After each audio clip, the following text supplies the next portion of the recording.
ছিল কোনো একদিনের কাহিনী। হাসান হোসাইন জিজ্ঞাসা করছে, নানা যান আপনি উত্তম না আমরা উত্তম? আল্লাহ রসুল সাদা সিধা জবাব দিছে, আমি উত্তম, আমি সাইয়্যিদুল আউয়ালিন ওয়াল আখিরিন, আনা সাইয়্যিদা উলদি আদম, লিওয়াউল হামদি বিয়াদি ইয়াউমাল কিয়ামা।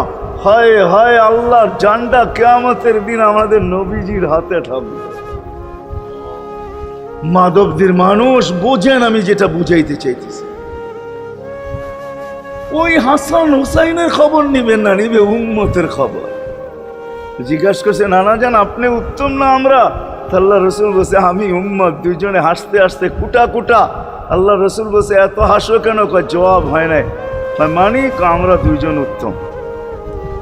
কি কইরা তোমরা দুইজন উত্তম? প্রমাণ। আমাদের আম্মাজানকে চিনেন? তা আম্মার পরিচয় দিয়া বলতেছে, উম্মুকা লাইসা বিশাই, আমাদের আম্মার সামনে আপনার আম্মা কিছুই না। আমাদের